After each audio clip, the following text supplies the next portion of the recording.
The Art of War by Sun Tzu. So this book is thousands of years old, and it is a very insightful book because it not only tells you about the different strategies and insightful ideas behind war and the aspects directly related to war. However, it contains within it a lot of information regarding on how to carry yourself in life and how to overcome one of the greatest obstacles that you have, which is your own ego and aspects of your mind and your character that you're essentially in battle with, that keeps you away from doing the things that you know you have to do to produce the results that you want. It also helps you with dealing with day-to-day life, dealing with people, areas like business and career. So what I've done is I've pulled some points out of the book, and I want to share with you my insights and perspectives on this. And we're going to go through each point that I gathered from the chapters. There's 13 of them, and each chapter contains a different topic. And what it does is it explains, the contents within it. There's a lot of proverbs and insightful information. No matter where you are in your life, it's worth reading this book because it's very revealing. It tells you about what is happening to you from areas that you're not aware of in life, because one of the important quotes from this book is all warfare is fought on deception, or is based on deception. And everyone is trying to get your attention in this world, and essentially your attention is really valuable. Advertisers pay a lot of money to get your attention. This can be beneficial because they can offer to you very valuable products and services, but it can also be disadvantageous if it takes you away from your purpose or your grand strategy, what you're trying to accomplish. So if you understand the aspects of war and the strategies and the concepts of war, then it will give you a deeper multi-level understanding of reality and yourself. A lot of people shy away from the subject of war, and I've never been one to do that because I realize that just about any type of information that is available is valid in certain areas, and we need to learn and understand from different sources, even if areas we don't necessarily agree with.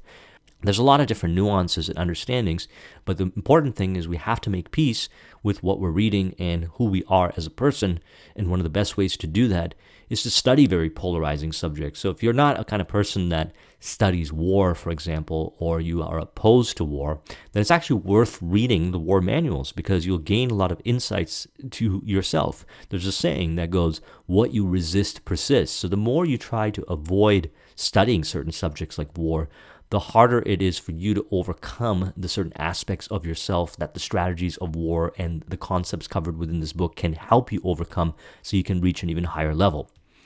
So we're going to start with the points. The first is all warfare is based on deception. So again, I'm going to apply this to life in general. I'm not going to apply this to war. I might make some references, but because the concepts and strategies that are contained within this book are applicable for day-to-day life. So that's what we're going to talk about from that perspective. All warfare is based on deception. So to me, it's essentially this world we live in where everyone is trying to take your attention away from what you're doing and put it into their space. So advertising, for example, or social media or different people are trying to take your attention away, not necessarily from a sinister perspective, but because they believe they know what's best for you, and they're trying to take you towards their direction.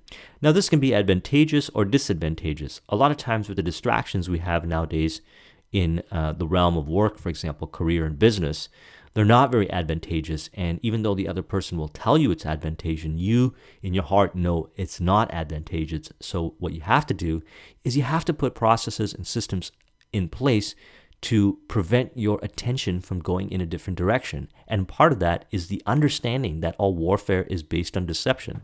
So a lot of things that you're attracted to are not necessarily beneficial for you.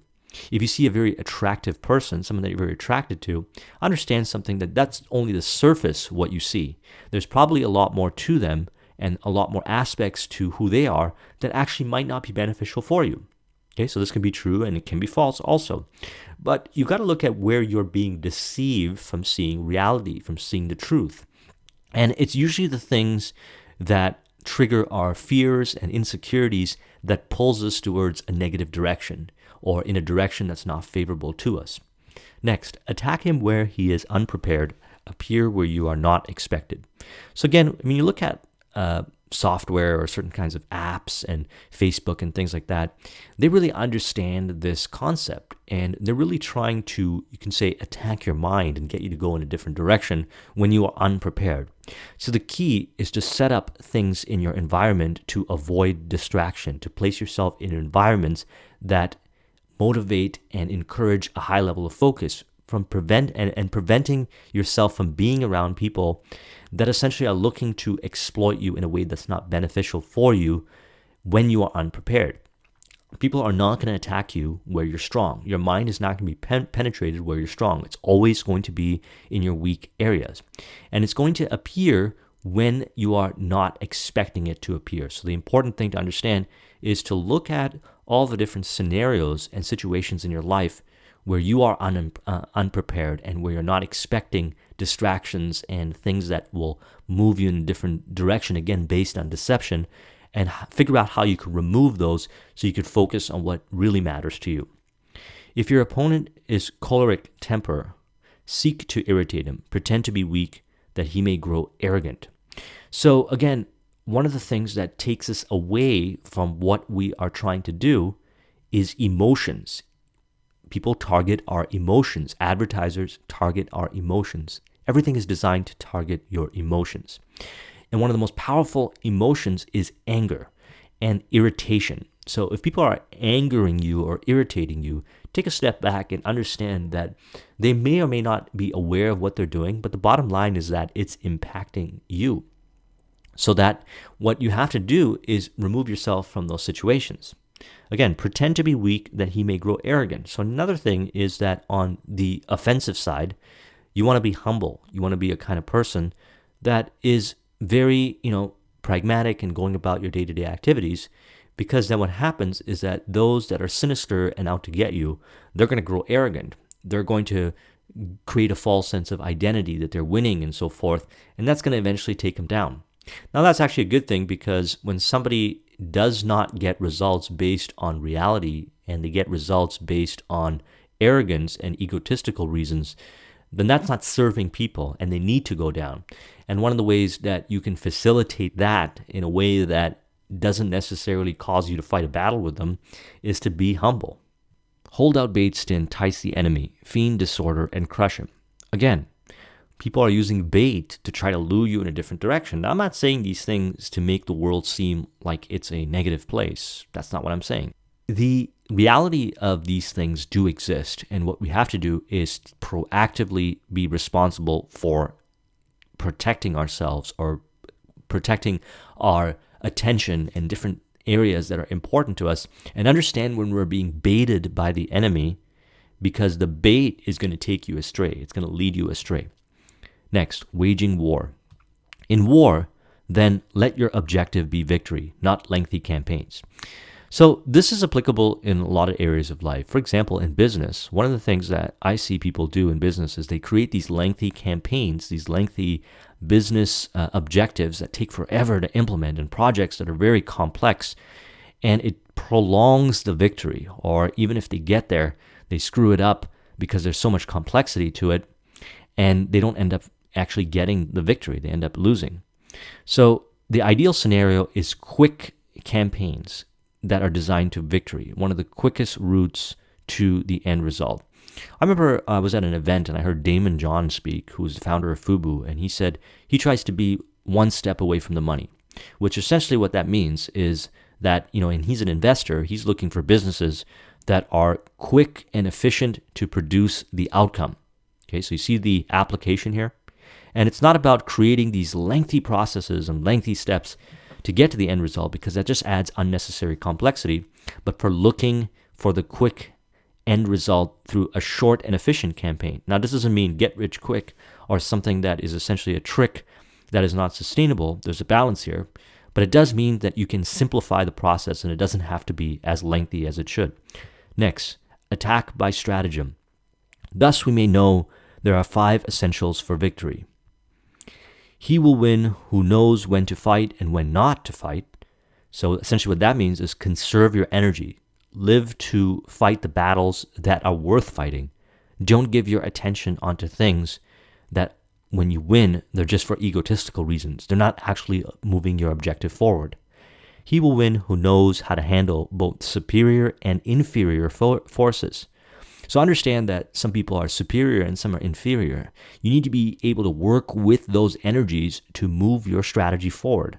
Again, if you're focused on an objective outcome that is based on strategy and not based on egotistical reasons, then you're going to see the possibilities and opportunities to work with these different superior and inferior forces. When someone is superior to us, we tend to put on a certain persona. We try to impress them. We end up doing things that don't necessarily move our objective forward. When someone is inferior, we try to take advantage of them. We try to be the right one. We try to be the lecturer instead of the person that works with them to move the objective forward. He will win whose army is animated by the same spirit throughout all its ranks. So when you're creating a team, for example, if you're building a business, everyone needs to have that spirit. Anytime the spirit is broken, you've got a weak link. You have to be able to penetrate your organization with that same spirit. If you can't penetrate the ranks and there's hierarchy in it, understand something. When it gets up to a certain level and that spirit is not there, everyone who that person has as far as responsibility, if that person's a leader, anyone who's responsible to them is not going to have that same spirit, because as it trickles down, when it gets to that level where there's the inefficiency of thinking or the lack of spirit, everyone under that person is going to have that lack of spirit, because the information which comes from the top down is not going to be translated in a way where it's uniform. And that becomes very weak. It becomes cancerous to the organization, and it can be resulting, or it can result in taking down the entire operation and so forth. He will win who prepared himself, waits to take the enemy unprepared. So you always have to be prepared. You always have to be on. This doesn't mean you can't relax, but when you relax, make sure you do it in an environment where you cannot be persuaded and attacked. You can be vulnerable. But it's important to then place yourself in situations where you are prepared and where people can't take advantage of you, and you're able to read the signs. You're able to become very present and know when you're getting pulled in a direction that is not favorable for you. And when you're dealing with people, and you have to move the strategy forward and you have to attack, do it in a place where there's less resistance, essentially when they're unprepared. He will win who has military capacity and is not interfered with by the sovereign. So next we're going to move on to tactical dispositions. What the ancients called a clever fighter is one who not only wins, but excels in winning with ease. Hence his victories bring him neither reputation for wisdom nor credit for courage. So if you're a very skillful fighter and you're always win, or you're in a state of mind of winning, when you win, it's not a big deal. It's just a way of life. It's just what happens from day to day. That's how you know that you are in the ranks of someone great, is when they're looking at the victories as just another step forward. This doesn't mean that they are not appreciative of it. It just means that they don't become arrogant and form an identity around their victories. When you become arrogant and form an identity, or you feed the ego around your victories, that ego becomes your weak area. You're no longer performing from the same place that got you the victories. And then when you face higher challenges, that ego is going to hold you back. You're going to need to break it down. Thus, it is in war that victorious strategists only seek battle after the victory has been won, whereas he who is destined to defeat first fights and afterwards looks for victory. So this is about controlling your emotions, getting really present, and understanding that you need to look at strategy and you got to see the end result. And you got to go down the pathway that is statistically likely to produce the result that you want. If you don't see the steps that lead to the outcome, you need to figure out how to see the steps, because if you don't see the steps, then you're essentially going and fighting a battle where you don't necessarily know the outcome. Now, there's going to be situations where the odds are not in your favor. And if you have the opportunity to go in another direction where the odds are in your favor and that can move your grand strategy forward, why wouldn't you pick it? So it's important to think like a strategist, and understanding strategy is a massive subject. It takes a lot of experience, a lot of studying to really grasp the magnitude, and it goes on forever. The study of becoming a better strategist goes on forever. It deploys both in the moment thinking and being present to the variables that are contained within the moment, as well as long-range thinking, so you can see the domino effect, the trickle effect, the pattern recognition, the possible scenarios that can occur in the position that you're taking or in the environment that you're going in, and knowing how to work with it when it shows up. Energy. Sun Tzu said, "The control of large forces is the same principle as the control of a few men. It is merely a question of dividing up their numbers." So what this means is that you've got to create a system. You've got to create a process. And that system and process will allow it to scale to higher levels. When you're building a team, the same ideologies that you instill at a lower level with a few people are instilled as the organization grows. And as the organization grows, there are people, there are processes and systems that are put in place to infuse the new people that are brought on board with the ways of how it works and the spirit. And as it starts to increase, the control is maintained through hierarchy and reporting and certain things in place that when a decision needs to be executed from the top down, it flows through the entire organization and everybody executes in synergy. Now, it's a lot simpler than it sounds because you're dealing with people, and people can be irrational and overly emotional and have their own agendas, but you try to do it the best you can. Okay, so next, in the battle, there are not more than two methods of attack, the direct and the indirect. Yet these two combinations give rise to an endless series of maneuvers. So think about in life when it's important to be direct when dealing with people, and when it's important to be indirect. Sometimes when you're dealing with people, you have to be direct because they can handle it, or they can handle it in certain times, or they require it to feel your trustworthiness.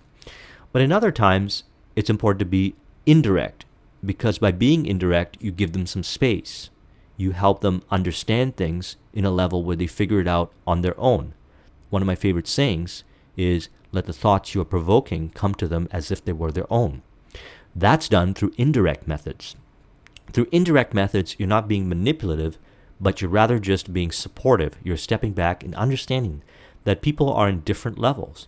They have fears, they have insecurities, they have different agendas and goals and certain priorities and so forth. And you got to be able to work with that in a way that might require being indirect. Energy might be likened to bending of a crossbow, decision to the releasing of a trigger.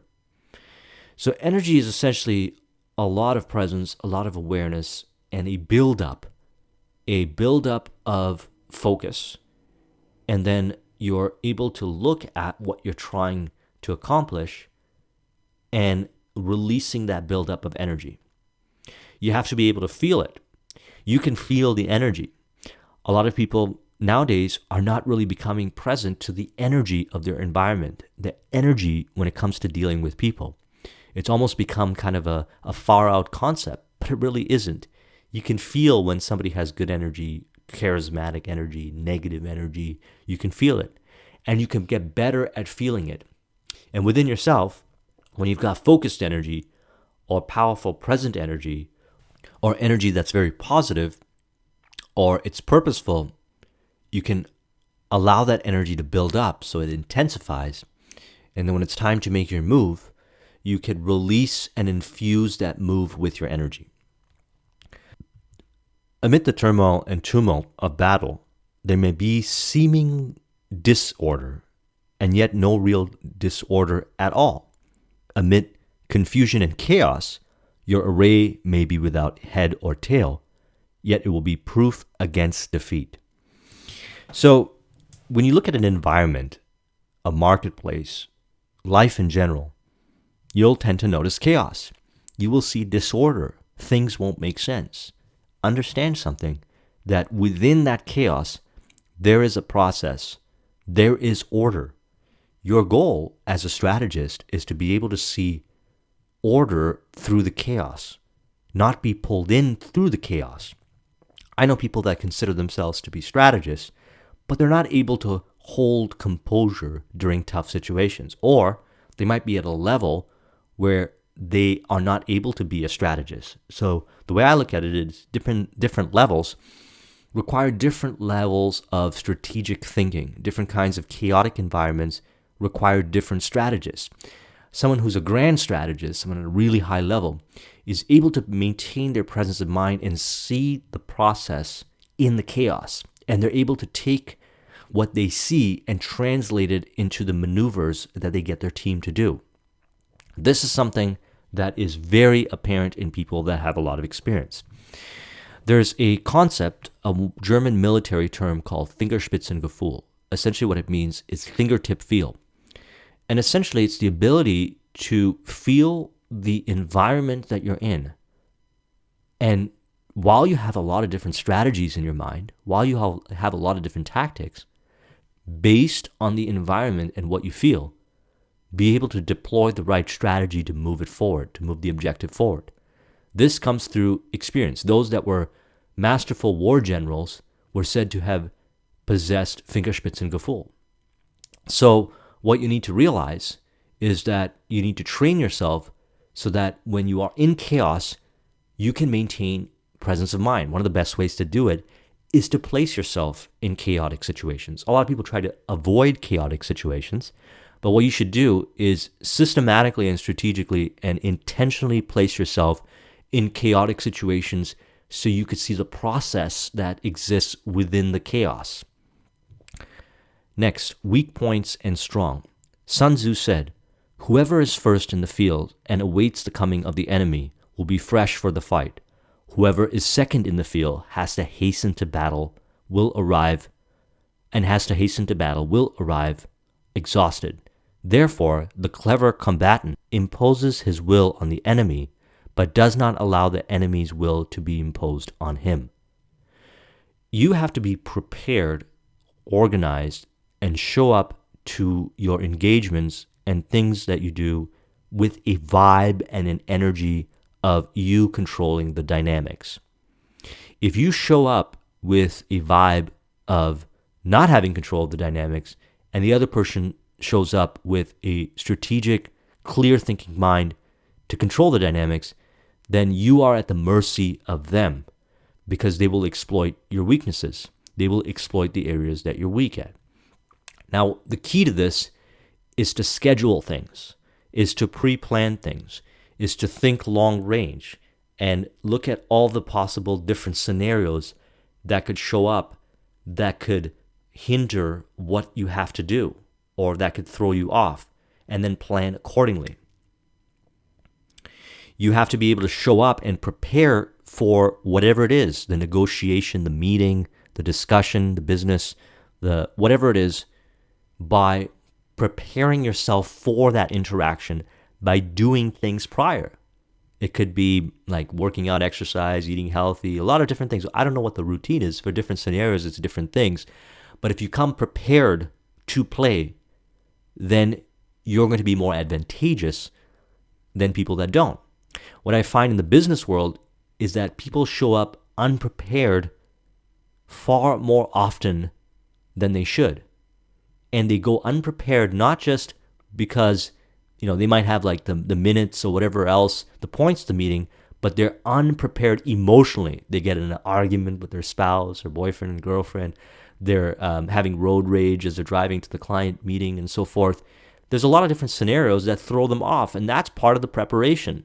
You have to be prepared physically, mentally, emotionally, and spiritually when you show up to the engagement. An army may march great distances without distress if it marches through country where the enemy is not. To me, this is all about not fighting the battles that you don't need to fight. If you are able to go to a destination and take a route that doesn't involve you fighting the battle or unnecessary friction, why not take it so that when you get there, you're better prepared? You show up with a presence of mind. Now, there are some situations, like I said earlier, where you want to put yourself in chaotic situations, But it's not always advantageous to be in those chaotic situations prior to a interaction where you have to be your freshest. Now, sometimes it can mix you up and get you out of your head, and you should do that. But the key to this is understanding that there are different kinds of avenues or pathways to get to a destination. And if your enemy, or enemy in this scenario can also be yourself, because you can be triggered by certain circumstances in the environment, throws you off, when you get there, you're just going to end up using your mental resources or whatever resources inefficiently. Rouse him and learn the principles of his, or the principle of his activity or inactivity. Force him to reveal himself as to find out his vulnerable spots. So essentially, in the business world, we're looking for different exploits that exist in the marketplace and in our competition so that we can position ourselves at that exploit and take that market share, penetrate through that exploit, and expansively take the market share over time. There's a lot of them that exist. We have to be able to deny our competition of these exploits or these vulnerable spots, and we have to be able to find what these vulnerable spots are in the marketplace and with our competition. This requires, again, direct and indirect methods. We talked about this earlier. Direct and indirect methods to get the person to reveal. Now, what's interesting is on the internet, we have different tools and software and code and stuff like that that is able to spy on the competitor to be able to see what their vulnerabilities are and so forth. But never underestimate the power of social engineering, the ability to connect with people and get valuable data out of them to further your objective. All men can see the tactics whereby I conquer, but what none can see is the strategy out of which victory is evolved. A lot of people are too tactical in their orientation in life. They look at the few things that you do, and they conclude that by you doing those few things that it produces a result. They will fail to see your grand strategy, all the other things that happen in the background, and the why you do those tactical things, even if you win or lose, because sometimes it's okay to strategically lose if it moves the objective forward. They don't see the strategy, and the reason why they don't see the strategy is because they're not strategic thinking. A lot of people don't necessarily like thinking from a strategic standpoint because it actually forces them to really work the brain, to really work the logical aspects, the ability to recognize patterns, an important aspect of human existence. They're not necessarily motivated to do it. You, on the other hand, need to become motivated to do it. You need to become more strategic. You can develop your strategic thinking by looking at different components, analytical data, so forth, and looking for the insights and figuring out why things are why they are based on what happened and what happens if you try this other thing and what direction do you go on, looking at optimization and things like that. When you develop strategic thinking, you can evolve your grand strategy. You can create strategies that other people won't be able to understand because their mind is closed off to only seeing the tactics. They're not seeing the strategy. Do not repeat the tactics which have gained you one victory, but let your methods be regulated by the infinite variety of circumstances. Fingerspitzengefühl, I talked about this earlier. Most environments that you place yourself in are going to be different. Actually, every environment that you place yourself in that you fight battle or whatever it is you're trying to do is going to be different. You have to be able to train yourself to not be too fixated on one methodology to get the results. Diversify the moves that you make so you can gain better understanding and the different aspects of what makes that environment the way it is, the components that make up the whole, and how the environment responds to the different moves you make, not just the moves you make in a one-step way, but in a multidimensional way, in a sequential way, in a way that's combined with the different patterns of possibility. And you have to be able to do that. So when you achieve victory in one area, try to achieve victory in many different areas, even outside of the realm of your craft, so you can develop a more multidimensional mind which thinks more strategically, that looks for more opportunities for victory when you're placed in certain scenarios. Water shapes its course according to the nature of the ground over which it flows. The soldier works out his victory in relation to the foe from whom he is facing. Therefore, just as water retains no shape, So in warfare, there's no constant conditions. Again, this goes back to my previous point. You have to become like water, as Bruce Lee said. You have to be able to flow with the environment and the different things that happen. You can't be pissed off or offended that the environment didn't go the way that you want. Instead, you got to shape shift and go in a different direction. And you got to be able to do it smoothly and quick and efficiently and gracefully like water does.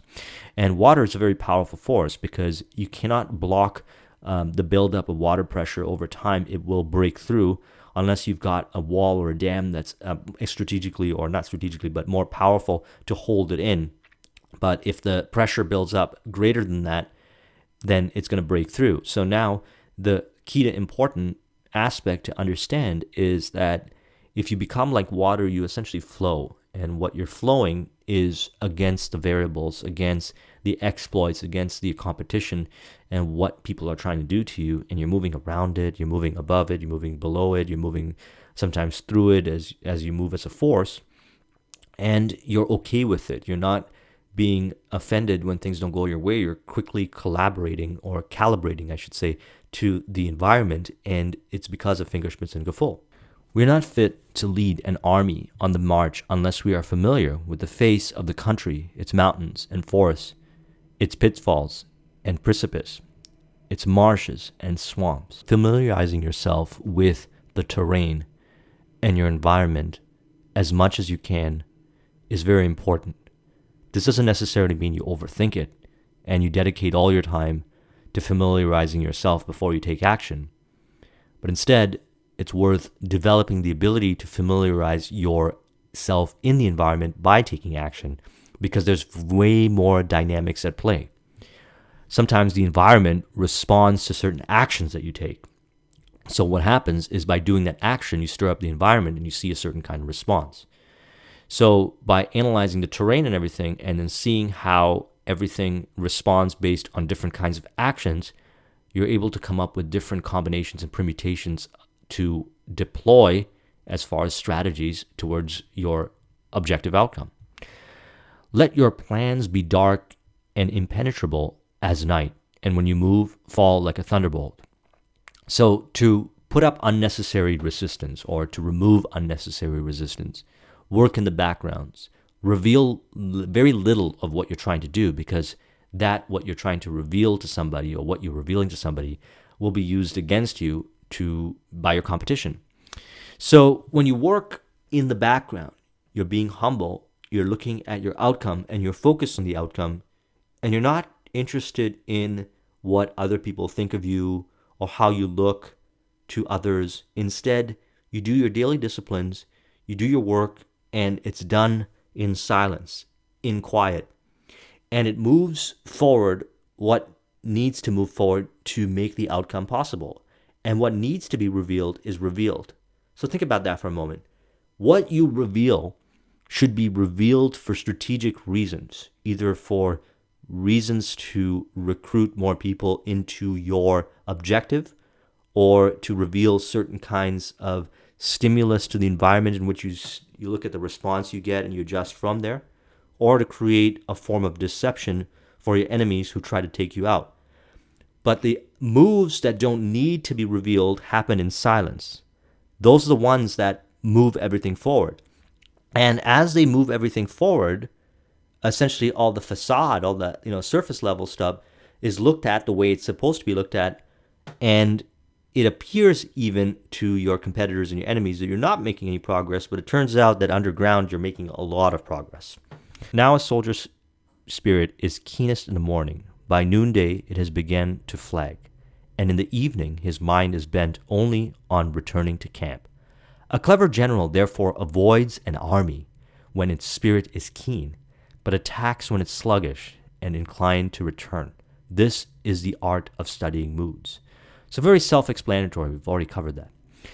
Variations in tactics. There are 5 dangerous faults which may affect a general. Number 1, recklessness, which leads to destruction, cowardice, which leads to capture, a hasty temper, which can be provoked by insults, a delicacy of honor, which is sensitive to shame. So these are applicable in business when dealing with people, relationships, and so forth. How many times do we act inappropriately or fail to act as a result of this? You can use these as a checklist, actually, to understand your actions or lack thereof. The art of war teaches us not to rely on the likelihood of the enemy's not coming, but on our own readiness to receive him, not on the chance of his not attacking, but rather on the fact that we have made our position unassailable. So essentially what this means is that you've always got to be prepared. You've always got to be as efficient with what you do, how you work with your team, your learning, your studying, and essentially your ability to think logically and critically, as well as being present in the moment, understanding the forces and dynamics in play, and essentially just educating yourself through real life action taking and the results you get based on the actions you take from the environment and your competitors and so forth. And not leaving things up to chance, and not being slack on the areas that you need to improve on. If you see weaknesses, go to work and improve those weaknesses, improve them right away. Prioritize and focus on the ones that produce the greatest output, or the ones that have your greatest weaknesses that can be exploited. Focus on those first, but make sure you address everything with time and try to do it as fast as you can, because if you are ready, you don't have to get ready when the enemy shows up. When the enemy shows up, they'll see how strong you are and they'll turn around and go away, because a lot of times they're looking to fight you where you're weak. If they know you can win, on the flip side, I mentioned this earlier, you don't fight battles where you know you're going to lose. If they know that they're going to lose, they're not going to fight you.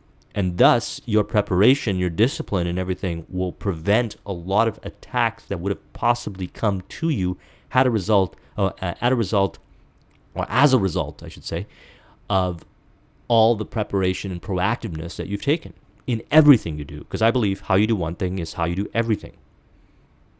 The army on the march. If in training soldiers, commands are habitually enforced, the army will be well disciplined. If not, its discipline will be bad. Consistency with your people is very important. If you put a process in place, until you actually say the process is going to end, you have to be consistent with it. Because if you're not consistent with it, they're not going to have any respect for you. They're going to say that this is a weak area. If this person has a weak area, then they have probably way more weak areas. And I don't see that person as a leader. A leader goes first and enforces certain commands and habits and puts systems and processes in place to make sure it's consistent as much as possible. The more there is consistency, the more respect there is. But if there is slack, the respect will be lost. And the army will follow suit. They'll think it's okay to not have self-discipline, and the processes that they deploy don't matter either for the people that they deploy them to. And it's going to be a chain of chaos, and not in the type of chaos that I mentioned earlier that grows you, but a chaos that essentially will bring your organization down. If a general shows confidence in his men, but always insists on his orders being obeyed, the gain will be mutual. So again, having confidence in people is trusting. But that doesn't mean you don't have reports and processes in place that keeps your finger on the pulse so you can understand what's going on, and then based on what's going on, you make decisions. So your orders essentially are being obeyed, but they're not doing it in a way where it makes the person feel restrained. You have to believe in them, but you also have to understand that there's human nature, and you have to put things in place to prevent the bad behaviors. Terrain. If fighting is sure to result in victory, then you must fight, even though the ruler forbid it. If fighting will not result in victory, then you must not fight, even at the ruler's bidding. So this is where you have to be able to use your own judgment. Sometimes you're going to have to break the rules. That's okay. If the breaking of the rule provides the victory, then you should do it.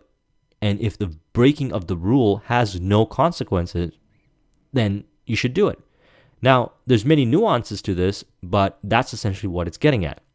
Sometimes a strategist might deploy a strategy out there and expect people to follow it.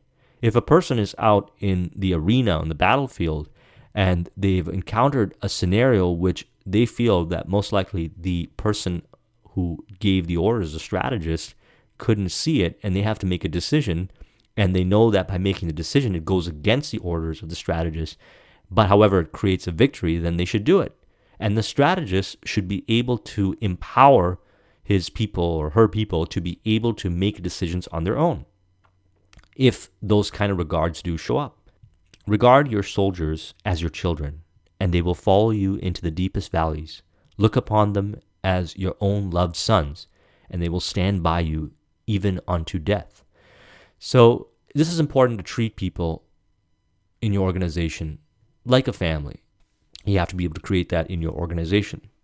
And you have to have a lot of respect for them and compassion for them, and you have to be really interested in them doing better than you have done.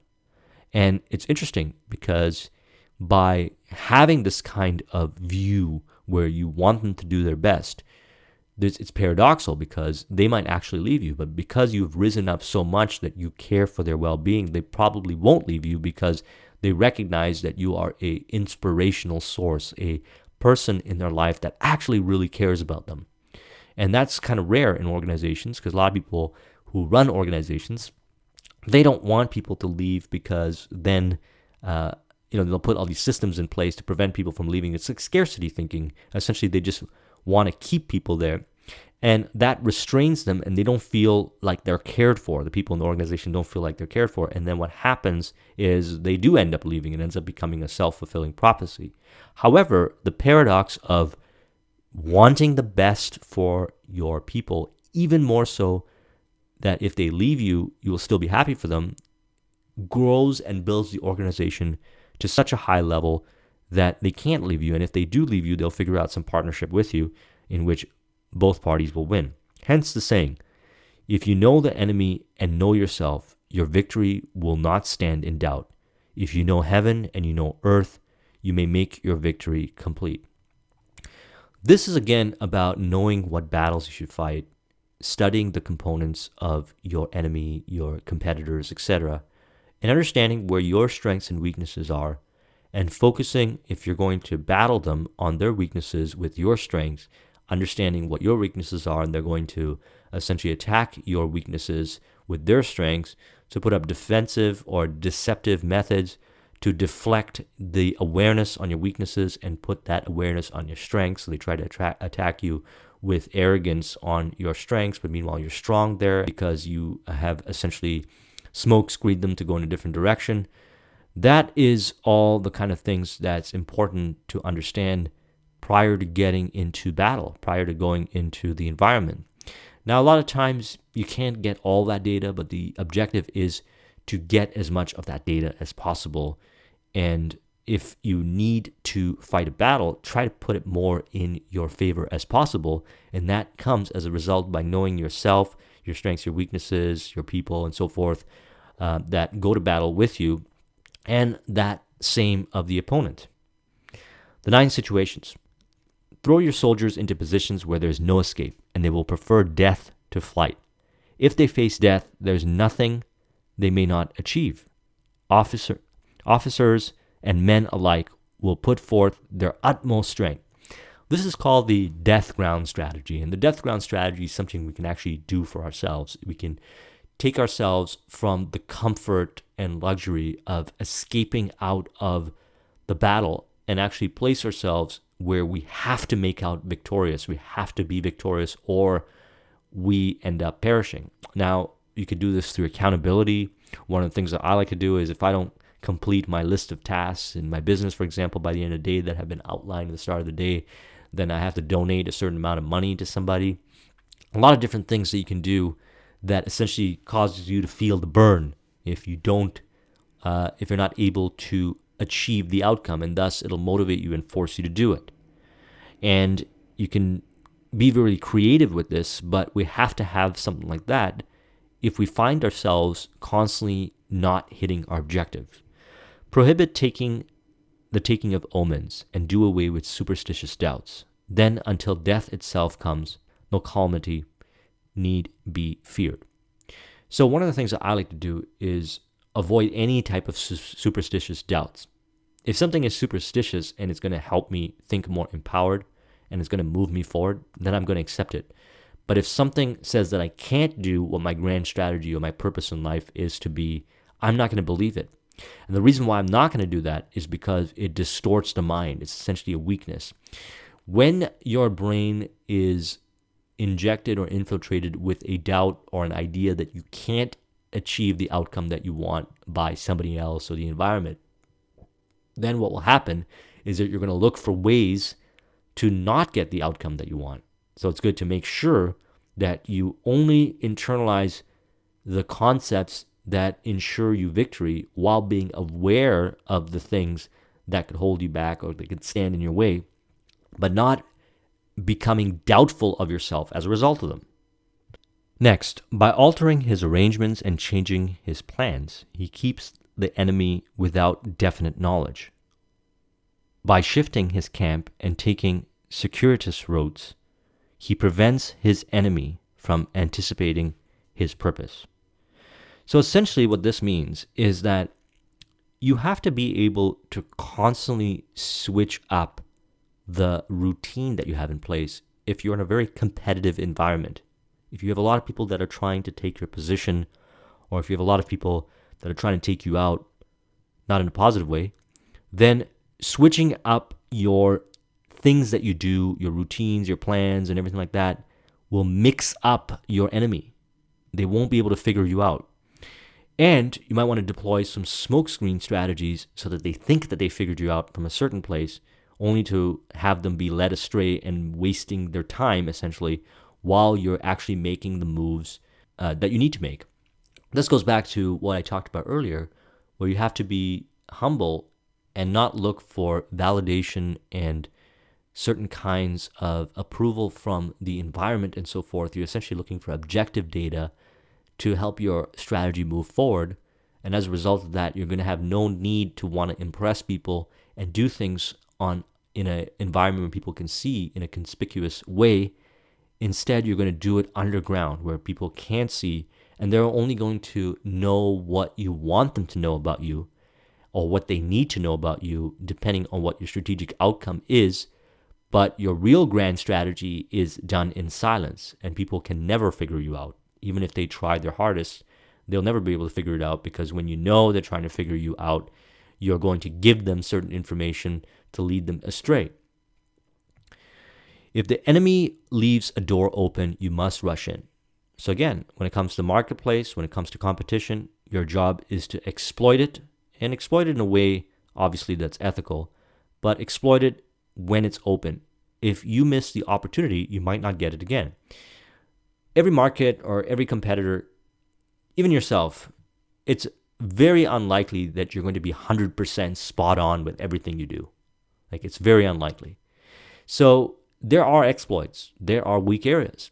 You have to train yourself to be able to look for the exploits and the weak areas. Train yourself to do that in people. And it doesn't mean you actually act on the exploits and the weak areas, but you study how to look for exploits in weak areas. And if you need to act on them, you do it.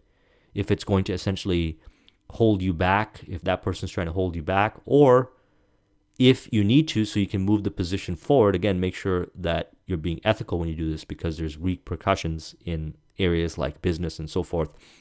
So the key here is understanding how to determine what an exploit is and where a door is left open, and figure out how you can get in there in many different areas of your life, and then knowing when to do it and when not to do it.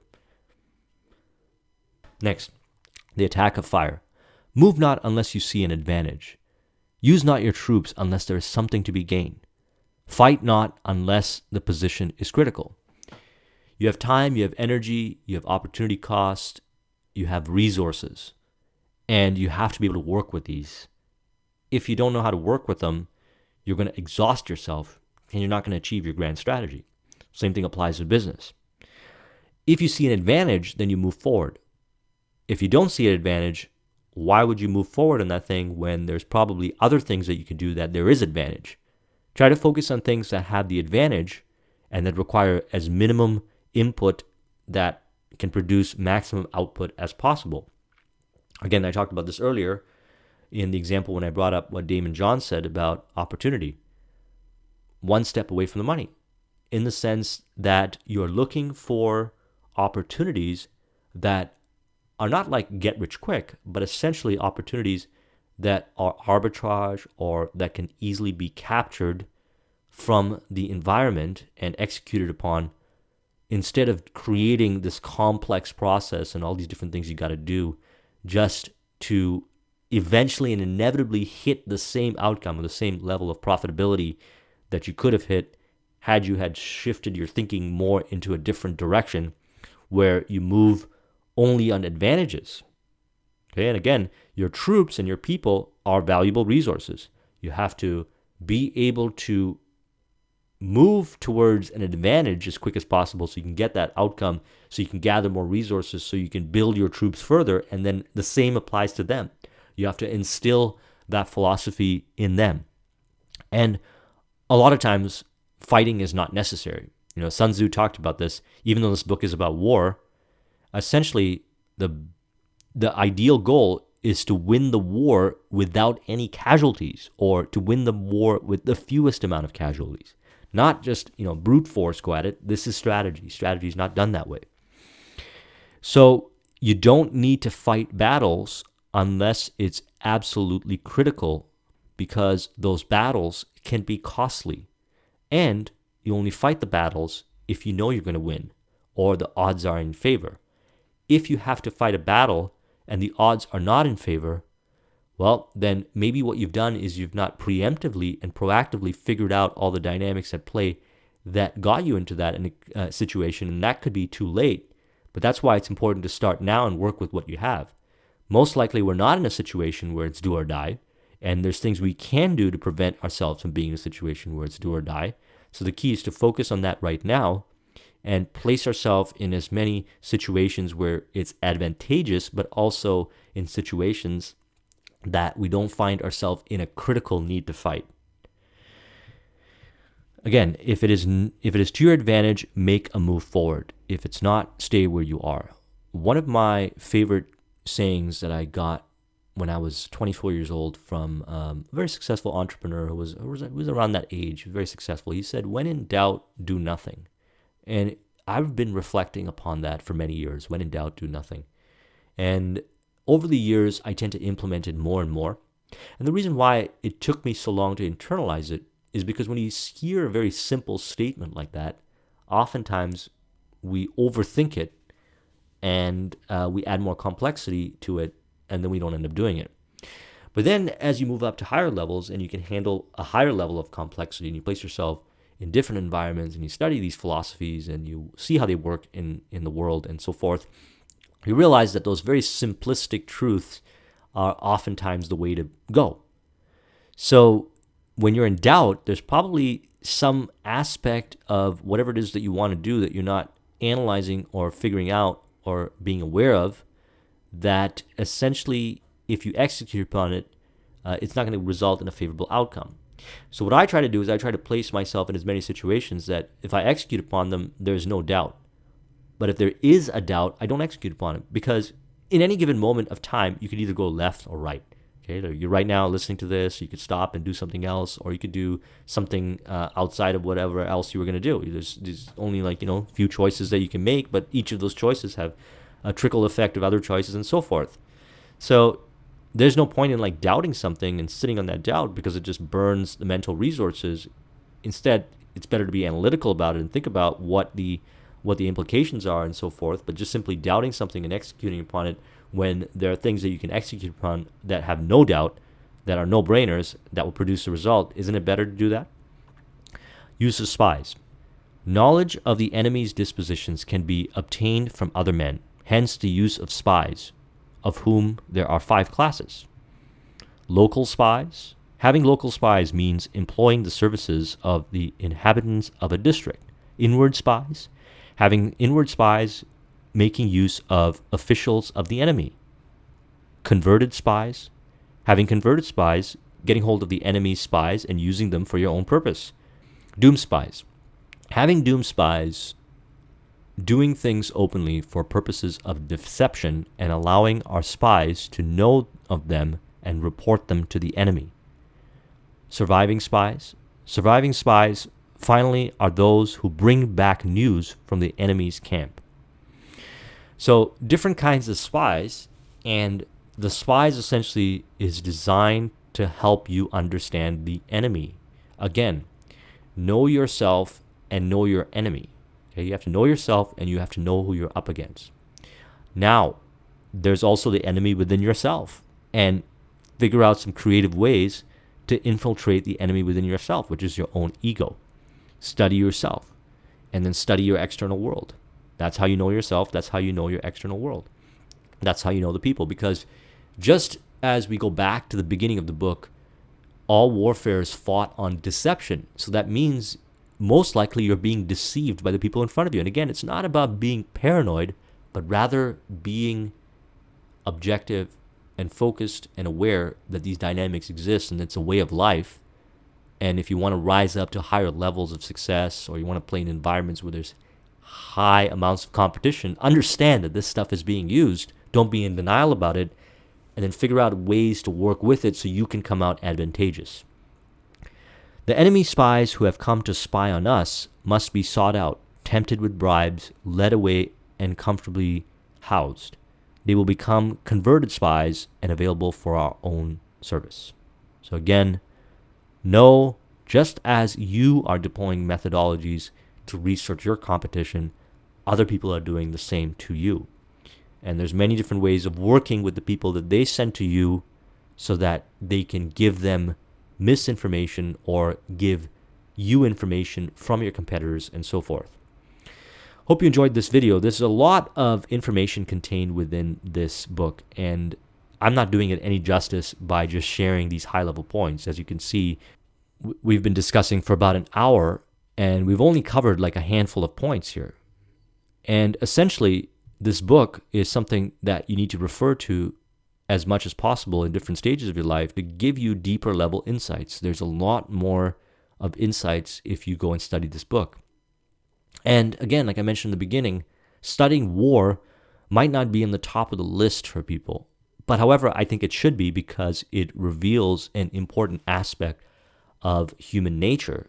War does exist. The war exists, not just like traditional war, what we actually consider war, but competitiveness in business environments, career, social environments, etc. And the war in our own mind with our own ego and things like that do exist. So we have to be able to study it, understand it, and apply it, and be aware of the different aspects, and refer to something like Sun Tzu's Art of War for insights and revelations for pieces that we might not have figured out yet, because that's what this book's really helpful for.